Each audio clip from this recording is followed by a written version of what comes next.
In 1457, in France, 5-year-old Jean Martin was found dead and partially eaten by a pig.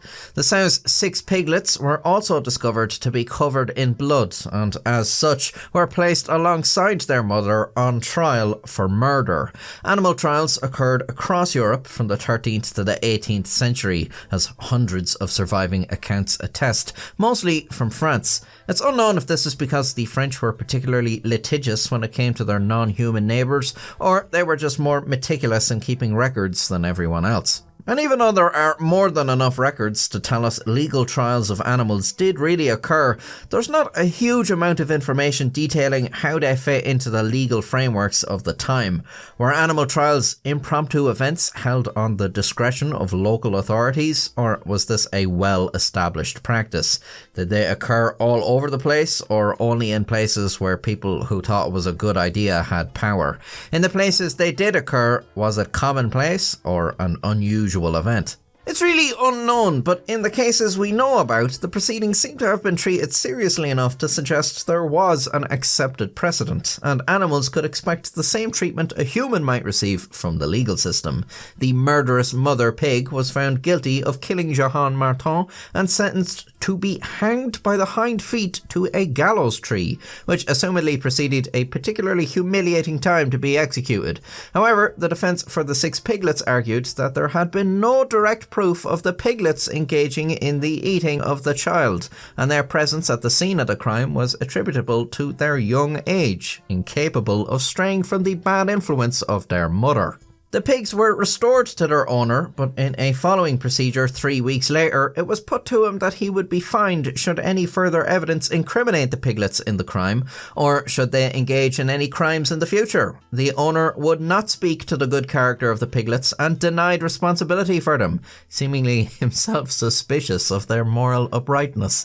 Ownership of them was therefore passed to a local noble lady. There are quite a number of records of pigs engaging in infanticide and being sentenced to execution for their efforts. In 1394, a pig was hanged in France after being convicted of sacrilegiously eating a consecrated wafer intended for Holy Communion.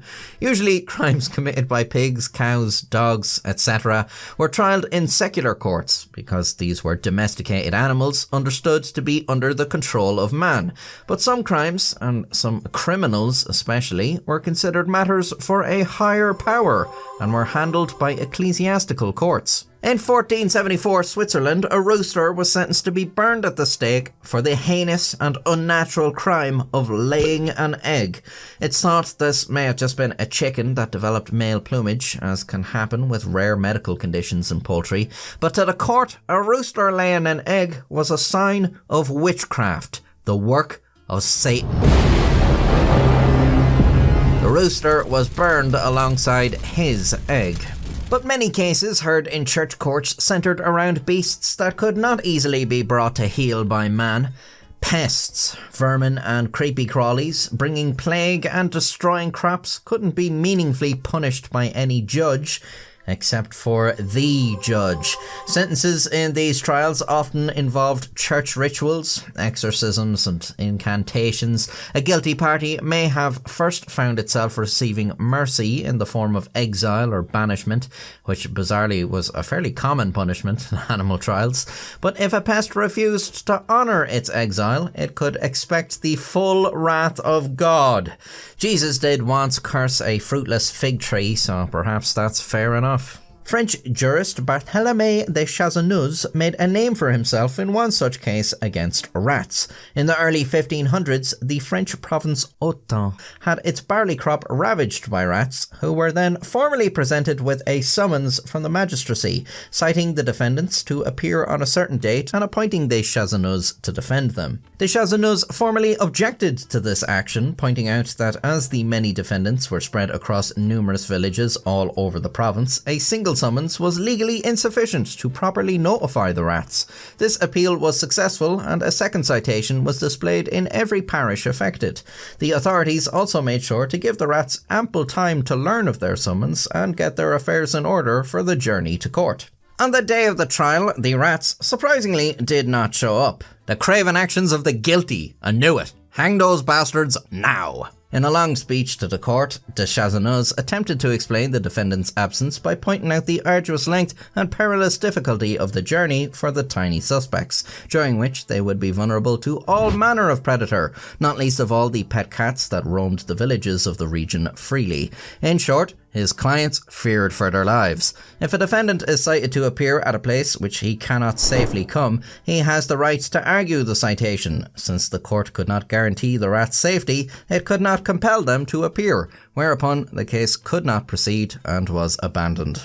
Once again, information surrounding animal trials is limited, so it's not really known what level of philosophical opposition to subjecting animals to legal proceedings they could not understand existed at the time. Obviously, somewhere along the line this opposition increased dramatically, and today most people see no rationale in animal trials, explaining their disappearance from society. I have another video about Mary the elephant, who was executed for murder as recently as 1916, but this was done largely for spectacle and was not a genuine legal trial. Animals deemed incompatible with society are largely just killed nowadays. In a strange way, I guess you could argue that means we've gone backwards from a time when they got a fair trial and legal representation. Probably best not to think too hard about that. Instead, watch more of my videos and subscribe to see more in the future. You can join the channel membership to support me monetarily and gain some perks when you comment on my videos. And until next time, stay safe. In the places they did occur was a commonplace or an unusual event. I think it must be fucked up at the end there. An unusual event. The murderous mother pig was found guilty of killing Jean Martin and sentenced to be... There are quite a number of records of pigs engaging in infanticide and being sentenced to... In 1394, a pig was hanged in France after being convicted of sacrilegiously eating a consecrated wafer intended for Holy Communion.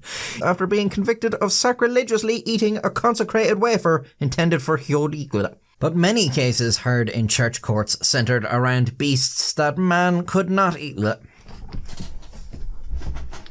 That's not right. Jesus did once curse a figless fruit tree. What? No. A fruitless fig tree. Jesus did once curse a fruitless... who were then formally presented with a summons from the magistracy. Magistracy. No. In a long speech to the court, de Chazanuz attempted to explain the defendant's absence by pointing out the arduous length and perilous difficulty... No. Hang those bastards now.